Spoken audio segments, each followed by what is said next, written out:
Bismillahirrahmanirrahim. Assalamualaikum warahmatullahi wabarakatuh. Alhamdulillahi rabbil alamin.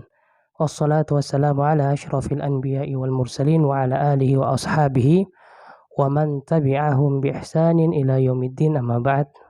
Keluargaku yang dirahmati Allah Subhanahu wa taala, kita melanjutkan pembahasan kita. Pada pembahasan kita yang terakhir, kita sudah membahas 5 golongan yang berada di hisab Allah Subhanahu wa taala. Manusia semua akan melihat apa yang ia perbuat, baik itu kebaikankah ataupun keburukankah. Keburukan, apakah ia sudah bertobat kepada Allah kah ataukah belum? Yang sudah sempat bertobat kepada Allah pun masih juga melihat perbuatan keburukannya itu. Nanti kemudian baru Allah Subhanahu wa taala ampuni dia. Tetapi persoalan tentang melihat amalan itu tetap akan dilihat. Sekalipun amalan itu sudah diampuni Allah Subhanahu wa taala, kita akan melihatnya. Kita akan juga melihatnya. Keluargaku yang dirahmati Allah Subhanahu wa taala, sebagaimana Allah Subhanahu wa taala berfirman, "Wa may ya'mal mithqala dzarratin khaira yarahu." Siapa yang berbuat kebaikan sekecil apapun akan dilihat. Dan sebaliknya, wa may ya'mal mithqala dzarratin syarra yarahu. Siapa yang buat keburukan juga akan dilihatnya. Akan diperlihatkan oleh Allah Subhanahu wa taala. Oleh karena itu, keluargaku yang dirahmati Allah Subhanahu wa taala, alangkah menyesalnya jika seorang hamba itu diperlihatkan keburukan-keburukannya, lalu ternyata dia belum sempat bertaubat kepada Allah Subhanahu wa taala.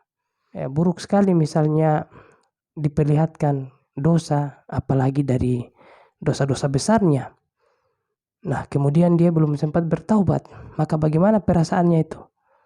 Oleh karena itu, kita jangan lupa bertaubat kepada Allah Subhanahu wa taala. Tidak ada perbedaan pendapat di kalangan ulama tentang hukum taubatnya wajib bittifaqil ulama. Taubat ini hukumnya wajib berdasarkan kesepakatan seluruh ulama. Tidak ada yang beda pendapat. Allah Subhanahu wa taala dalam Al-Qur'an menyuruh kita, "Ya ayyuhalladzina amanu tubu ilallahi taubatan nasuha." Atau dalam teks yang lain, "Tubu ilallahi jami'ah." Banyak ayat-ayat yang Allah Subhanahu wa taala perintahkan, bukan anjuran, perintah. Kalau perintah berarti al-amru lil wujub. Perintah itu itu adalah kewajiban. Mengandung hukum wajib yang harus kita lakukan, itu juga untuk kebaikan kita. Oleh karena itu, di setiap sholat kita, di sujud-sujud kita, kita selipkan doa-doa terbaik kita, meminta ampunan kepada Allah Subhanahu wa taala. Kita doakan, ya muqallibal qulub. Kita berdoa, Allahumma rzuqni taubatan nasuha qabla al-maut. Ya Allah, berikan saya, rezekikan saya tobat yang sebenar-benarnya tobat sebelum saya meninggal. Masya Allah, ini doa yang sangat luar biasa. Bayangkan kita minta tobat sebelum meninggal ini. Juga kita berdoa, Allahumma rzuqni husnal khatimah. Ya Allah, rezekikan saya, berikan saya kematian yang baik. Ini semua doa-doa yang baik yang kita harus baca dalam sujud-sujud kita. Atau baca ketika tahiyat terakhir kita sebelum salam. Dan satu lagi adalah doa, ya muqallibal qulub, tsabbit qalbi ala dinik. Tsabbit qalbi ala dinik. Wahai Allah yang maha membolak-balikan hati, tetapkan hatiku ini di atas agamamu, di atas sunnah nabimu ini. Ini doa yang Nabi SAW selalu panjatkan kepada Allah. Dia Nabi. Nabi Muhammad adalah Nabi yang mulia. Tetapi senantiasa terus meminta pertolongan Allah, meminta bantuan Allah, supaya Allah itu tetapkan dalam hatinya keimanannya. Apalagi kita. Bahkan hadis riwayat Anas bin Malik menyebutkan bahwa doa ya muqallibal qulub ini adalah doa yang paling sering Nabi SAW panjatkan. Di antara doa yang paling banyak Nabi SAW panjatkan kepada Allah. Oleh karena itu jangan kita luput dari doa-doa seperti ini dalam sujud-sujud kita atau dalam tahiyat terakhir kita. Keluargaku yang dirahmati Allah Subhanahu wa taala. Nasihat juga yang paling baik adalah kita jauhi syirik. Karena kesyirikan ini tidak akan bisa membawa kita ke surganya Allah Subhanahu wa taala. Innahu man yusyrika billahi faqad harramallahu alaihi al-jannata wa ma'wahun nar. Dan ayat-ayat seperti ini banyak. Ayat-ayat seperti ini banyak. Kita sudah jelaskan dalam jenis akidah uluhiyah, memurnikan Allah pada ibadah. Tidak boleh berdoa kepada selain Allah, tidak boleh minta pada wali-wali, tidak boleh kita mau menyeberang laut kita berdoa kepada penunggu laut, kepada siapapun yang kita yakini, kepada penjaga laut, kepada Khidir. Tidak boleh kita ke gunung kita berdoa kepada penunggu gunung atau nabi siapa yang di gunung atau malaikat siapa. Kita berdoa semua itu kepada Allah. Ad-du'a'u ibadatun. Doa itu adalah ibadah. Perkataan Umar marfu' kepada Nabi. Ini perkataan Umar yang Umar sandarkan kepada Nabi SAW. Doa adalah ibadah. Bahkan as-salah wa du'a. Salat itu dari segi bahasa adalah doa. Bagaimana kalau kita tujukan ibadah kita kepada makhluk? Sementara doa adalah ibadah yang agung. Tidak boleh kita doa kepada makhluk. Tidak boleh kita bertawaf kepada makhluk. Tidak boleh kita menyembelih kepada makhluk. Ibadah-ibadah yang agung ini semua hanya untuk Allah Subhanahu wa taala. Dikhawatirkan kalau kita mati dengan keyakinan seperti ini, kita tidak akan bisa sampai berkumpul di surga Allah Subhanahu wa taala. Orang-orang yang Nabi sallallahu alaihi wasallam berikan syafaat dikeluarkan dari neraka menuju surga Allah Subhanahu wa taala, Nabi sampai pulang balik 3 kali. Allah suruh keluarkan di antara umatmu yang masih ada keimanannya walaupun sebesar debu yang berterbangan. Nabi datang, Nabi kasih keluar. Ya, kelompok yang sangat besar. Nabi meminta lagi, ya Allah masih ada lagi umat masih banyak. Allah katakan lagi, keluarkan lagi di antara mereka yang lebih kecil dari itu keimanannya. Bahkan berlipat 3 kali lebih kecilnya. Tapi keimanan seperti apa itu? Tentu keimanan yang tidak bercampur dengan kesyirikan. Banyak orang-orang yang bagus tauhidnya, tapi mereka bermaksiat. Mereka-mereka ini yang kemudian dengan izin Allah lama-lama di neraka, tapi ujung-ujungnya akan ke surga Allah Subhanahu wa taala karena tauhidnya. Tidak meyakini sekutu-sekutu selain Allah. Tidak berdoa kepada selain Allah. Itu modal besar. Bukan berarti kita bisa berbuat maksiat dan dosa. Yang penting kita tauhid, tidak. Siapa yang berlama-lama di neraka? 1 hari di akhirat, 1000 tahun di dunia. Tapi paling tidak kita berusaha menjaga tauhid, menjaga kewajiban-kewajiban kita, menghidupkan sunnah-sunnah kita. Mudah-mudahan kita orang-orang yang masuk surga tanpa hisab atau orang-orang yang Allah ampuni ketika dihisab. Keluargaku yang dirahmati Allah Subhanahu wa taala, ada firman Allah Subhanahu wa taala dalam surat Al-Ghafir. Allah Subhanahu wa taala berfirman, "Ghafiridz dzanbi wa qabilit taub." Allah itu mengampuni dosa, ghafir mengampuni dosa, dan qabilit taubat, menerima taubatnya orang yang bertaubat. Para ulama mentafsirkan ayat ini, di antaranya Syekh Abdul Aziz At-Tarifi dalam tafsirnya, juga dalam kitabnya Al-Khurasaniyah, itu menjelaskan bahwa dosa-dosa kecil Allah Subhanahu wa taala ampuni. Kadang tanpa kita meminta untuk diampuni, Allah ampuni. Misalnya, dari Jumat ke Jumat itu mengampuni dosa. Berwudu itu mengampuni dosa, menggugurkan dosa. Berbuat baik menggugurkan dosa, banyak. Tapi ini dosa-dosa yang kecil. Adapun dosa-dosa yang besar seperti syirik, seperti riba, seperti zina, maka kita harus datang dengan niat yang khusus, dengan niat untuk bertobat kepada Allah Subhanahu wa taala. Jangan lupa, itu harus kita tobat terhadap perbuatan itu. Tidak bisa kita harapkan nanti Allah ampuni, tidak. Inilah fungsi nama Allah At-Tawwab. Allah itu Al-Ghafir, mengampuni dosa. Tetapi At-Tawwab ini bagi dosa-dosa besar. Dan Allah Subhanahu wa taala katakan, "Innallaha la yaghfiru an yushraka bihi wa yaghfiru ma duna dzalika liman yasha. Allah Subhanahu wa taala tidak mengampuni dosa syirik kepada Allah dan mengampuni dosa selain syirik bagi siapa yang Allah kehendaki. Memang dalam ayat ini Allah Subhanahu wa taala memang tidak mengampuni dosa syirik dengan sifat ghafir Allah Subhanahu wa taala. Karena dalam ayatnya disebutkan innallaha la yaghfiru, sifat ghafara yaghfiru. Ya ghufran, al-ghaffar. Itu memang Allah Subhanahu wa taala tidak mengampuni dengan sifat itu. Akan tetapi Allah Subhanahu wa taala menerima taubat dengan sifat at-tawwabnya. Dengan sifat at-tawwabnya, maka siapa yang datang bertobat kepada Allah dari kesyirikannya, maka insya Allah Allah Subhanahu wa taala akan mengampuninya. Ya, ghafiril dzambi wa qabilit taubi.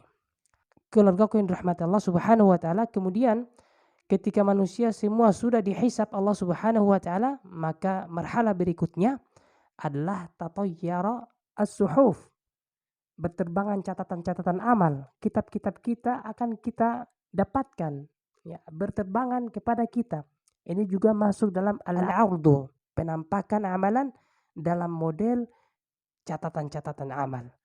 Ya, makanya mereka semua akan mendapatkan catatan-catatannya, baik orang yang mukmin beriman ataupun orang yang toleh yang bermaksiat kepada Allah Subhanahu wa taala. Allah Subhanahu wa taala gambarkan bagaimana bahagianya orang-orang yang beriman, yang bagus amalannya. Ketika dia mendapatkan catatannya, dia melihat catatannya luar biasa bagusnya, amalan-amalannya begitu bagus.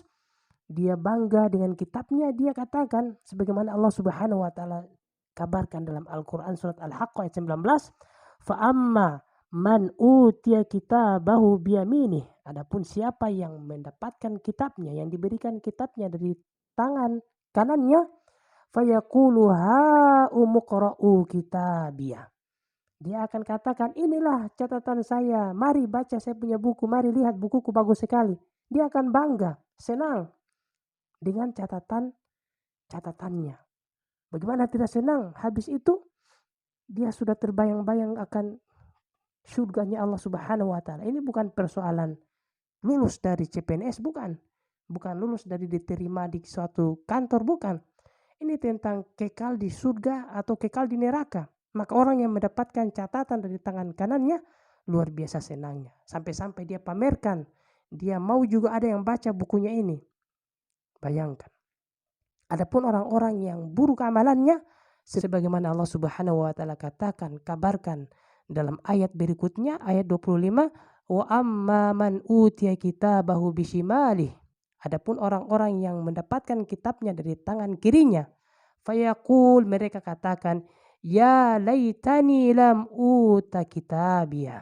Wahai celakalah aku. Alangkah bagusnya aku tidak mendapatkan buku ini.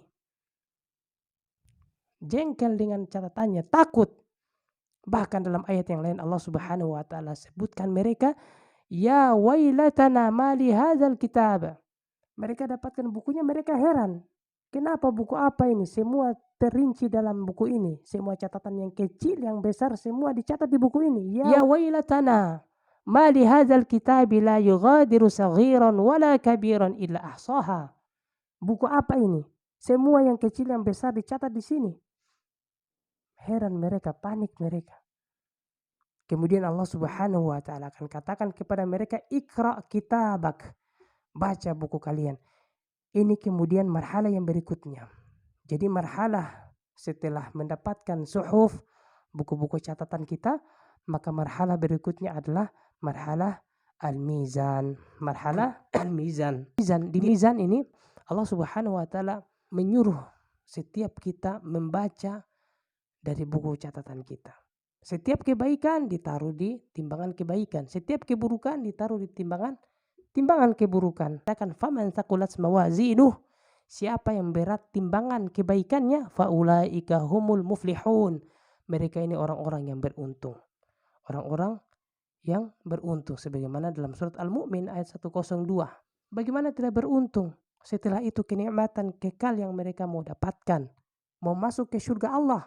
Kekal 33 tahun umur orang di surga. Laki-laki kalau masuk surga tingginya seperti tinggi Adam. Berapa hasta tinggi Adam? 60-an. Umurnya laki-laki di surga rata-rata 33 tahun. Umur perempuan 21 tahun.